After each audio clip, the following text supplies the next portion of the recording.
శంకులాస్ bridge నిర్మాణంలో షాపులు కోల్పోతున్న shop యజమానుల పరిస్థితి అగమ్యగోచరంగా ఉందని స్థానికులు చెబుతున్నారు. నగర సుందరీకరణ కోసం సుమారు 150 కోట్ల వ్యయంతో 4 లైన్ల శంకర్ విలాస్ ఆర్ఓబీ నిర్మాణం కూటమి ప్రభుత్వం చేపట్టింది. అయితే బ్రిడ్జి నిర్మాణానికి ముందే భూసేకరణ చేయకుండా హడావిడిగా ఆర్ఓబీ నిర్మాణం చేపట్టారు. దీంతో షాపుల యజమానులు కోర్టును ఆశ్రయించడంతో కొంతకాలం బ్రిడ్జి పనులు నిలిచిపోయాయి. కేంద్ర సహాయ మంత్రి పెమ్మసాని చంద్రశేఖర్ చొరవతో బ్రిడ్జి నిర్మాణం పనులు మరలా ఊపందుకున్నాయి. ఆర్ఓబీ పనులు మొదలుపెట్టి సంవత్సరం పూర్తయినా ఇంతవరకు షాపుల యజమానులకు నష్టపరిహారం ఇవ్వలేదు. వెంటనే ప్రజాప్రతినిధులు చొరవ తీసుకుని షాపుల యజమానులకు నష్టపరిహారం అందించి యుద్ధ ప్రాతిపదికన బ్రిడ్జి నిర్మాణం పనులు చేపట్టాలని స్థానికులు కోరుతున్నారు. గుంటూరు నగరవాసుల చిరకాల వాంఛ గుంటూరు నగర ఓవర్ బ్రిడ్జి నిర్మించే ఈ గుంటూరు నగరవాసుల సమస్యలు అన్నీ పరిష్కారం అవుతాయి, చాలా హ్యాపీగా ఆనందంగా ఉండవచ్చు అనేది ఎప్పటి నుంచో అనుకుంటున్న వార్త. మరి చాలా రోజుల తర్వాత మంచి చెడో బ్రిడ్జి శాంక్షన్ అయింది. దానికి ఏదో కొన్ని కోట్లు శాంక్షన్ అయింది. ఇక్కడ ఎంపీ గారి చొరవ మూలంగా కానీ కేంద్ర ప్రభుత్వం ఇచ్చే ఫండ్స్ మూలంగా కానీ బ్రిడ్జి వస్తేసరికి అందరూ ఆనందపడి తమ సమస్యలు పరిష్కారం అవ్వబోతున్నాయి, తమ బాధలకి అంతం పలకపోతుంది అనేది వచ్చింది. కానీ బ్రిడ్జి మొదలైన తర్వాతే అసలు కష్టాలు మొదలైనది గుంటూరు నగరవాసులకు అనుభవపూర్వకంగా అర్థమైంది. మరి బ్రిడ్జి మొదలైతే ఏదో ఒక సంవత్సరంన్నర ఏదో స్పీడ్గా, ఎందుకంటే చైనా లాంటి ఏరియాలో పెద్ద బ్రిడ్జీలు ఇవి కూడా ఒక నెల రోజులు 2 నెలల్లో పూర్తి చేస్తున్నారు. ఆధునిక టెక్నాలజీ ఎంత వచ్చిన తర్వాత కూడా ఇప్పటికీ కనీసం ప్రారంభ దశలో నుంచి అధిగమించని పరిస్థితి మన గుంటూరు ఓవర్ బ్రిడ్జికి ఉంది. మరి ఎక్కడ జరుగుతుంది లోపం అనేది అర్థం కావట్లేదు, కానీ ఎప్పటికీ అందుబాటులోకి వస్తుందో తెలియట్లేదు.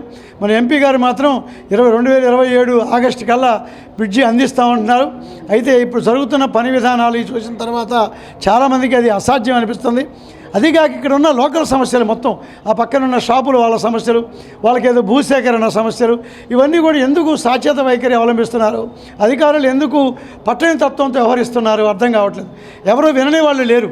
అందరూ కూర్చోబెట్టి చక్కగా వాళ్ళకి చెప్పి వాళ్ళకి ఎంత మీకు ఇక్కడ ఆల్టర్నేటివ్ ఏర్పాటు చేస్తాము అని చెప్పేసి పూర్తిగా పోయేవాళ్ళు షాపులు, అసలు పూర్తిగా పోయే షాపులు వాళ్ళు చాలామంది ఉన్నారు. కొంతమందికి సగం షాప్ పోతుంది.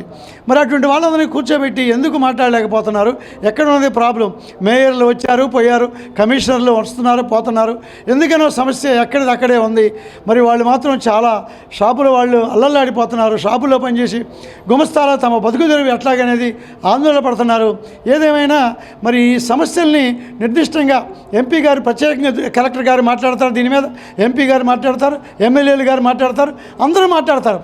కానీ ఈ సమస్య మాత్రం ఎక్కడే గొంగలి అక్కడే జరుగుతుందనేది వాళ్ళు అర్థం చేసుకోవాలి.